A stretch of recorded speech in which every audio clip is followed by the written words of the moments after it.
So welcome guys on my channel. So if you have not subscribed my channel so consider subscribing because अब मैं इस पे पूरी class 12 का course upload करने वाली हूँ including geography, history, English, Hindi and psychology. तो इस वजह से आप चैनल को सब्सक्राइब करें और नोटिफिकेशन वाला जो हमारा एरो है, घंटी है, उसे बजा दीजिए जिससे कि आपको टाइम टू टाइम नोटिफिकेशंस मिलती रहें। ठीक है, तो लेट्स स्टार्ट दिस वीडियो। तो मैंने आपको ये पार्ट सेकंड है, पार्ट 1 ऑलरेडी अपलोड हो चुका है। अगर आपने नहीं देखा है तो डिस्क्रिप्शन में जाके लिंक मिल जाएगी, देख लीजिएगा। अब वाटर रिसोर्सेज हम स्टार्ट करते हैं। वैसे मैंने पार्ट 1 में भी ये बता दिया है बट पार्ट सेकंड में फिर से एक बार इसे रिकॉल कर लेते हैं। ठीक है, so water resources, the most striking feature about the location of Vijayanagara is the natural basin formed by the river Tungabhadra। तो जो रिवर जो तुंगभद्रा है वो एकदम यहाँ पे है। ओके, और विजयनगरा एम्पायर कहाँ लाया करता है? बिल्कुल उसके साइड में, यहाँ। ठीक है, तो मतलब कि तुंगभद्रा रिवर विजयनगरा एम्पायर के बहुत पास है, तो इसकी वजह से जो विजयनगरा एम्पायर है उसे बहुत ज़्यादा प्रॉफिट हो जाया करता था। तो इस वजह से यहाँ पे बहुत सारे कैनाल्स बनाए गए जिससे कि इसका पानी सीधे विजयनगरा एम्पायर या फिर उसके रॉयल सेंटर में जा पाए। ठीक है, और जितने भी वहाँ के खेत है, ओके, जितने भी वहाँ के फील्ड्स है उन्हें भी पानी मिल सके। तो बहुत एक इनोवेटिव आइडिया इन्होंने अपनाए थे जिससे कि पानी मिल सके। इन्होंने एम्बैंकमेंट्स बनवाए थे, इन्होंने जो है टैंक्स बनवाए थे। एक बहुत इम्पोर्टेंट टैंक जो है कमलापुरम टैंक, उसका एग्जाम्पल है अगर आपसे पूछा जाता है एग्जाम्पल। एक हिरिया कैनाल भी बहुत इनोवेटिव इनका आइडिया था जिससे कि पानी सप्लाई हो सके। सो बेसिकली ये हिरिया डैम जो कैनाल है बट अभी डिस्ट्रॉय हो चुका है। अब वहाँ पे फोर्टिफिकेशंस कराई गई थी। ठीक है, फोर्टिफिकेशंस क्या होती हैं? तो आप समझिए, जैसे ये मान लीजिए ये पूरा विजयनगरा एम्पायर है। ठीक है, विजयनगरा एम्पायर है ये, और फिर इसके साइड में पूरी तरह से बंद कर देना है इसे, पूरा इंसर्कल्ड कर देना है इसे। वो भी सिर्फ एक नहीं, 7 लाइन से किया है, 7 लाइन से। तो अब सोचिए, मीन्स अब सोचने वाली बात है कि उन्होंने ऐसा क्यों करा। तो अब आपको रीजन भी मिलेगा उन्होंने ऐसा क्यों किया।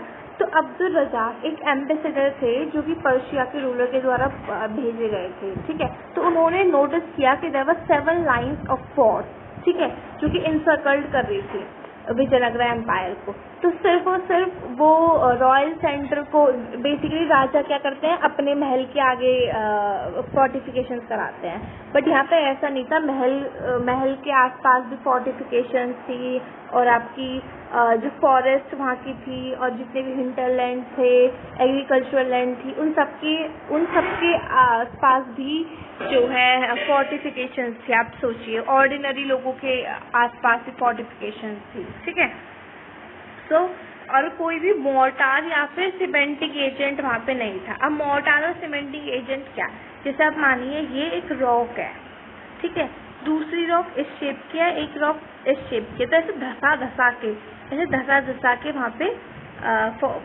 जो फोर्टिफिकेशन है वो की गई। ऐसे नहीं कि अगर बाइक यहाँ पे ये खाली रह गया तो उसे भरा दे, नहीं, इन्होंने ऐसे कुछ भी भराव नहीं कराया, सिर्फ पैटर्न के अंदर पैटर्न घुसेड़े। ओके, अब इन्होंने इंटरलॉकिंग की बेसिकली। ठीक है, तो ऐसा क्या, तो अब्दुल रज़ाक ने बताया कि 3 तरह की वॉल्स वहाँ पे उसका डिस्क्रिप्शन दिया जो कि कल्टीवेटेड लैंड्स को, गार्डन्स को, हाउसेस को, सबको इंसर्कल कर रहे थे। ठीक है, अब वहाँ पे क्यों इन एग्रीकल्चरल लैंड को क्यों करा गया, क्यों मीन्स इंसर्कल किया गया इवन लैंड्स को भी, एग्रीकल्चरल लैंड को भी?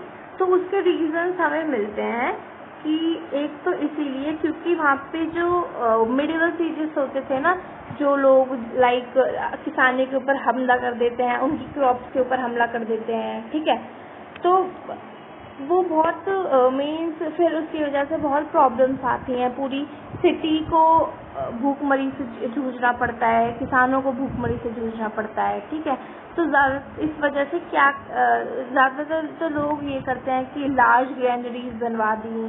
ठीक है, बट इन लोगों ने क्या करा कि ग्रेनरीज तो बनवाई साथ में फोर्टिफिकेशंस भी करा दी कि अब तो यहाँ पे कोई घुस ही नहीं सकता, ठीक है। तो मीन्स अब कोई रॉबरी यहाँ पे नहीं कर सकता। तो इन्होंने थोड़ा एक्सपेंसिव आइडिया अपनाया, ठीक है। अब रोड्स कैसी थी विजयनगर एम्पायर की? तो वहाँ पे रोड्स जो थी वो बेसिकली हमें 5 गेटवेज से देखने को मिलते हैं। जो वहाँ की गेटवेज थे वहाँ से उनके पास देखने को मिलते हैं, ठीक है। जो कि वहाँ पे ऐसी जगहें अवॉइड कर रखी थी रोड बनवाने के लिए जहाँ का रॉकी टेरेन था, ठीक है। अब आ जाते हैं अर्बन कोर पे। अर्बन कोर बेसिकली उसका हमें ना ऑर्डिनरी लोगों के घरों का बहुत कम एविडेंस मिला है, ठीक है। अब हमें चाइनीज पोर्सलीन मिला है कुछ एरियाज पे, ठीक है। तो वो क्या सजेस्ट करता है कि वहाँ पे शायद रिच ट्रेडर्स रहते होंगे, रिच मुस्लिम ट्रेडर्स, रिच ट्रेडर्स रहते होंगे। वहाँ पे हमें टॉम्स और मॉस्क्यूज भी मिले हैं, ठीक है। रोड्स हो गया है हमारा, अर्बन कोर हो गया है, रॉयल सेंटर विजयनगर के, ठीक है। तो royal centre south western part में जो था लोकेटेड था। पूरे 30 बिल्डिंग कॉम्प्लेक्सेस को हमने एज अ पैलेसेस आइडेंटिफाई किया है। वो बहुत लार्ज स्ट्रक्चर्स थे जो कि लगते हैं हाँ किसी रिचुअल फंक्शन से उनका कोई कनेक्शन नहीं था, कोई भी मीन्स कोई टेम्पल वेम्पल नहीं थे, वो पैलेसेस थे। तो ऐसे 30 हमने पैलेसेस देखे हैं, 30 ऐसे लार्ज स्ट्रक्चर्स देखे हैं, ठीक है। अब क्या डिफरेंस होता है टेम्पल्स और पैलेसेस में? क्या डिफरेंस मिला विजयनगर एम्पायर में, ठीक है। तो क्या डिफरेंस मिलता है हमें कि वो जो सेकुलर बिल्डिंग्स थी वो पेरिशेबल मटेरियल से बनी थी। पेरिशेबल मटेरियल मीन्स जो हार्ड हो, रेयर हो और बहुत टाइम तक सर्वाइव करे, ठीक है। बट जो टेम्पल्स थे वो पूरा मेसोनरी वर्क था, ठीक है। अब जो बहुत डिस्टिंक्टिव स्ट्रक्चर जो मिला है हमें एरिया में, उसका नाम उसे क्या बोल दिया गया है? उसे किंग्स पैलेस बोल दिया गया है, ठीक है। जो कि सबसे ज़्यादा लार्जेस्ट है और लगता भी है, उसमें एविडेंसेस भी मिले हैं कि हाँ उसमें रॉयल्स ही रहते थे, मीन्स किंग ही रहता था, ठीक है। क्योंकि वहाँ पे हमें इम्प्रेसिव प्लेटफॉर्म्स मिले हैं जैसे कि ऑडियंस हॉल और महानबी डिब्बा, ठीक है। महानबी डब्बा जो है वो हाई डबल वॉल्स से जो है पूरी तरह से सराउंडेड है विद स्ट्रीट, वो भी स्ट्रीट भी है बीच में एक, ठीक है। जो ऑडियंस हॉल है वो हाई प्लेटफॉर्म है जहाँ पे वुडन के पिलर्स भी हैं, ठीक है। लेकिन प्रॉब्लम क्या आती है कि जैसे आप मानिए ये ऑडियंस हॉल है, ठीक है। तो वहाँ पे पिलर बहुत मीन्स क्लोज है, बहुत प्रॉक्सिमिटी है। तो अब हम कैसे बोले कि यहाँ पे वो ऑडियंस हॉल ही होगा? तो ये चीज़ क्लियर नहीं है अब तक, ठीक है, कि वो हॉल किसके लिए यूज होता होगा। रया गोपुरम और royal gateways that often draft the towers on gateways which signal the presence of the temple from a great distance। हाँ, तो ये जो रया गोपुरम या रॉयल गेटवेज हैं बेसिकली ये क्या है? ये टावर्स हैं। टावर्स किसके ऊपर है? टेम्पल्स के ऊपर जो टावर होते हैं। तो इनकी वजह से ग्रेट डिस्टेंस से भी हम देख पाते हैं, टेम्पल्स का हमें पता लग जाता है, ठीक है। मैं आपको दिखाती हूँ कैसे होते हैं वो एग्जैक्टली।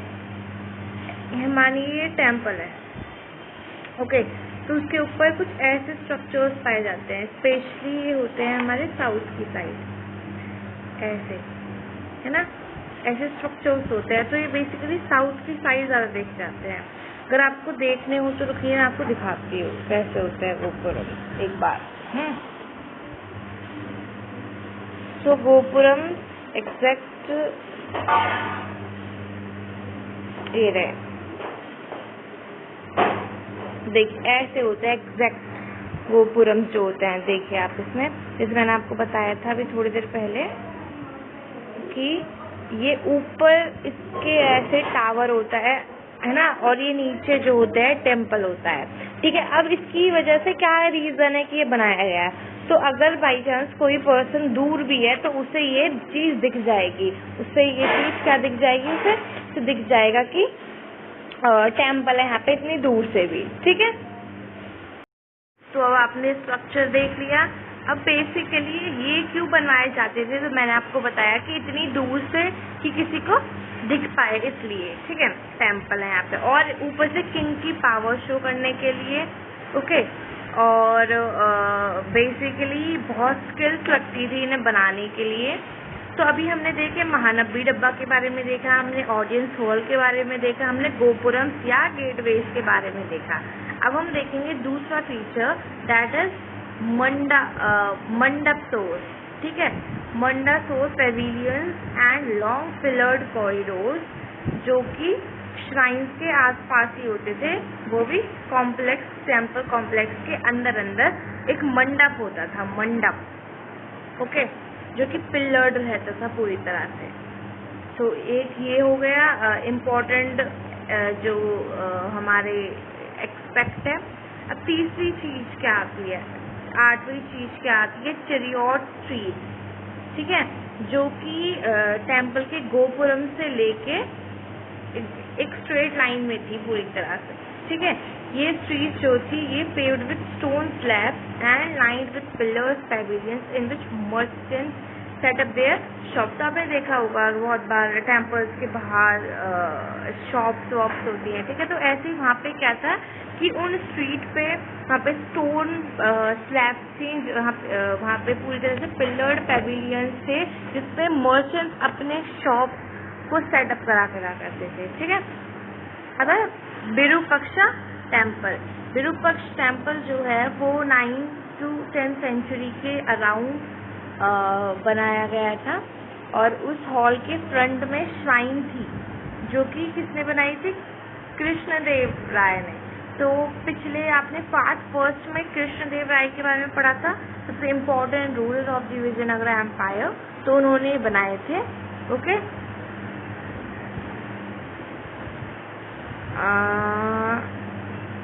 हाँ, तो कृष्णदेव राय ने बनाए थे। कब बनाए थे, जब उनकी जब एसेशन हो रहा था उनके थ्रोन का, ठीक है, जब उनके थ्रोन का एसेशन हो रहा था तो उस वक्त उन्होंने यह बनवाई थी श्राइन, ओके। हॉल जो था श्राइन के सामने वो। He is also credited with the construction, उन्होंने ईस्टर्न गोपुरम भी बनवाया था, और एक सैंड जो कि बेसिकली सेंटर्ड था। उन्होंने हॉल बनवाया था टेम्पल में जो कि बहुत वैरायटी ऑफ पर्पसेस के लिए यूज हुआ करता था, ठीक है। और स्पेशल प्रोग्राम्स में लाइक जब डांस होता हो या ड्रामा होता हो, म्यूजिक होता हो, तो उस हॉल का यूज हुआ करता था, ओके। ये टेम्पल्स के हॉल के बारे में बताया गया है, okay. So others were all used to celebrate the marriages of deities, और कुछ और अलग टेम्पल्स हुआ करते थे जिनमें हम मैरिजेस जो होती थी डीटीज की उन्हें सेलिब्रेट करा करते थे, और कुछ जो भगवान को झुलाने के लिए जो है टेम्पल्स का यूज करा करते थे। अब एक बार फिर से रिवाइज करते हैं, ठीक है। ऊपर से हमने यहाँ से वाटर रिसोर्स से हमने देखा, ठीक है। वाटर रिसोर्सेज में हमने इम्पोर्टेंट जो है एस्पेक्ट था कमलापुरम और हिरिया कैनाल। फिर हमने रोड देखा, रॉकी टैलेंट में नहीं बनाई जाती थी रोड। अर्बन कोर में हमने देखा हमें पोर्सलीन का एविडेंस मिला, ठीक है, जिससे कि हमें क्या पता चलता है वहाँ पे अमीर लोग रहते होंगे। हमें 13 बिल्डिंग कॉम्प्लेक्सेस मिले जिनको हमने क्या आइडेंटिफाई किया, हमने उन्हें आइडेंटिफाई किया एज अ पैलेसेस, ओके। अब हमें वहाँ पे बहुत सारे टेम्पल्स मिले और एक रॉयल पैलेस मिला, ठीक है। हमें वहाँ पे राया गोपुरम, रॉयल गेटवे मिले, हमें वहाँ पे मंडप मिले, ठीक है। हमें ऑडियंस हॉल मिला, वहाँ नबी डिब्बा मिला, विरूपाक्षा टेम्पल मिला। तो इम्पोर्टेंट है, विरूपाक्षा टेम्पल में एक हॉल था श्राइन के फ्रंट पे जो कि किसने बनाया था, कृष्णदेव राय ने, और उन्होंने एक ईस्टर्न गोपुरम भी बनाया था। हॉल में बहुत सारे प्रोग्राम सेलिब्रेट हुआ करते थे टेम्पल्स के हॉल में, ओके। अब है Vitthal temple, okay. Vitthal temple जो था इनमें जैसे विरूपाक्षा जो टेम्पल था ना, बेसिकली विरूपाक्षा टेम्पल को माना जाता है ये उन लोगों ने इस्टेब्लिश किया था जो कि शिव जी के भक्त थे, ठीक है, जो शिव जी की वर्शिप करा करते थे। लेकिन मिथिला टेम्पल उन्होंने सेटअप किया था जो विष्णु जी के वर्शिपर्स थे, जो उनकी वर्शिप करा करते थे, ठीक है। बेसिकली महाराष्ट्र में बहुत फेमस थी ये। अब इनकी सबसे पहले जो ये डीटी आए थे विष्णु जी के, ये जो फॉर्म ऑफ विष्णु जी ये जो थे, ये सबसे पहले आए थे कर्नाटका में, ठीक है। इससे हमें ये भी पता चलता है कि विजयनगरा लोगों ने हर एक विजयनगरा के लोग ने, किंग्स ने, रूलर्स ने डिफरेंट ट्रेडिशंस को एक्सेप्ट करा था, ठीक है। सबके अपनी अलग अलग मान्यताएं थे, उनको एक्सेप्ट किया था। As in the case of other temples, this temples too have several halls. जैसे हर टेम्पल में हॉल्स होते हैं, इस वाले टेम्पल में भी खूब सारे हॉल्स थे। और इसमें एक टेम्पल में एक यूनिक फीचर भी था कि इसकी जो मेन श्राइन थी ना, that is designed as a chariot. Means as आप अपनी बुक में देखिए इसके इमेज, एकदम वो टेम्पल ऐसा लगता है जैसे रथ हो। बेसिकली वो टेम्पल रथ की शेप में बनाया गया है, that is not actually rath. Now plotting और locating palaces, temples and bazaars in Vijayanagara. कैसे हमें पता लगा यहाँ पे बाजार थे, यहाँ पे टेम्पल्स थे, यहाँ पे रॉयल पैलेसेस थे एंड ऑल। तो इनिशियल सर्वे हमने स्टार्टिंग में पढ़ा था, जो कि किसने की थी, कॉलोनियल मैकेंजी ने, ठीक है। अब कॉलोनियल मैकेंजी का बहुत बड़ा रोल रहा है। उन्होंने क्या कर रहा था, उन्होंने अकाउंट इंफॉर्मेशन और ट्रैवलर्स के अकाउंट, इंस्क्रिप्शन, इन सबको एक साथ कलेक्ट किया, इंटीग्रेट किया, ठीक है। 20वीं सेंचुरी के थ्रू तक the site of Vijayanagara was preserve by the archaeological survey of India. अब क्या हुआ, 20वीं सेंचुरी तक ये जो विजयनगरा की जो साइट थी, आर्कियोलॉजिकल सर्वे ऑफ इंडिया के द्वारा और Karnataka department of archaeology and museums, इनके द्वारा ये प्रिजर्व की गई, मीन्स संभाल के रखी गई कि कोई भी इसमें कुछ भी ना कर पाए, कुछ तोड़ वोड़ नहीं कर पाए, ठीक है। तो इन 1976 हम्पी को रिकॉग्नाइज किया कि it is a site that has national importance, ठीक है। अब ये जो एक इम्पोर्टेंट प्रोजेक्ट 1918 में लॉन्च हुआ, जिसमें विजयनगरा एम्पायर की में जो एक्सक्लूसिव मटेरियल्स थे उन सब की डिटेल थी, है ना। बहुत एक्सटेंसिव सर्वे किए गए और बहुत सारी अलग अलग रिकॉर्डिंग टेक्निक्स अपनाई गई, जिससे कि हम विजयनगरा एम्पायर के बारे में और ज़्यादा पता लगा सके। तो उसमें ही एक टेक्निक थी मैपिंग की, ओके। तो फर्स्ट स्टेप जो मैपिंग का था वो था to divide the entire area into a set of 25 squares. तो क्या करा गया कि 25 स्क्वायर्स में बांट दिया गया पूरा विजयनगरा एम्पायर, एंड हर एक 25 स्क्वायर को हर एक लेटर डिनोट कर रहा था। फॉर एग्जाम्पल, जैसे मैंने यहाँ पे स्क्वायर बनाया, ठीक है, ये एक स्क्वायर, 2 स्क्वायर, जब मैंने यहाँ पे 5 स्क्वायर बनाए तो वहाँ पे ऐसे ही 25 थे। तो ए, इसका नाम दे दिया, इसका नाम बी, सी, डी, ई। तो हर एक को अलग अलग लेटर से क्या किया गया, हर एक को अलग अलग लेटर दे दिया गया। तो 25 से तो 25 के 25 लेटर्स दे दिए गए, और फिर उन्हें इन स्क्वायर्स को भी छोटे छोटे स्क्वायर्स में डिनोट करा, ठीक है। लाइक अब ये स्क्वायर, इसका भी स्क्वायर, फिर और इसका, फिर इसे ऐसे नाम दे दिया गया, A B, A C, A D, इसको ऐसे डी ए, डी बी, तो ऐसे ऐसे इन्हें नाम भी दे दिए गए, ओके। अब क्या, अब इनको स्मॉलर यूनिट्स में डिवाइड करने के बाद फिर से डिटेल सर्वे किए गए, ठीक है, जो जिनमें बहुत सारा टाइम लगा, ओके। अब 1000 स्ट्रक्चर्स फ्रॉम सिनी shrines and residences to elaborate temples. तो इन सारी मीन्स बहुत सारे स्ट्रक्चर्स पाए गए, लाइक टिनी श्राइन से लेके इलेबोरेट टेम्पल्स तक, ओके। लेकिन ऑर्डिनरी लोगों के घर नहीं मिले हैं, ओके। अब ये हमें किसको, अगर हम इसको पढ़ रहे हैं तो हमें किसको स्पेशली याद करना चाहिए, किन्होंने विजयनगर एम्पायर को इतना अच्छा दिया हमें, मीन्स किसने इतने अच्छे से रिकंस्ट्रक्ट की विजयनगर एम्पायर की हिस्ट्री। तो वो थे John M Fritz, George Michell and M S. Nagaraja Rao, ठीक है, जिन्होंने सालों तक काम किया इस साइट पे और डिस्कवर किए विजयनगर एम्पायर के इम्पोर्टेंट एस्पेक्ट, ठीक है। तो आज हमने सिर्फ क्या पढ़ा, आज हमने वाटर रिसोर्स के बारे में पढ़ा, वहाँ के रोड के बारे में पढ़ा, अर्बन कोर के बारे में पढ़ा, रॉयल सेंटर के बारे में पढ़ा, बिथला टेम्पल के बारे में पढ़ा, और विरूपाक्षा टेम्पल जो था उसके बारे में पढ़ा हमने। फिर हमने देखा कि कैसे विजयनगर एम्पायर की हिस्ट्री को रिकंस्ट्रक्ट किया गया। फिर हमने इम्पोर्टेंट चीज़ें देखी, लाइक महानवी डब्बा, ऑडियंस हॉल एंड ऑल। तो रिवीजन की जो सीरीज है वो भी आएंगी।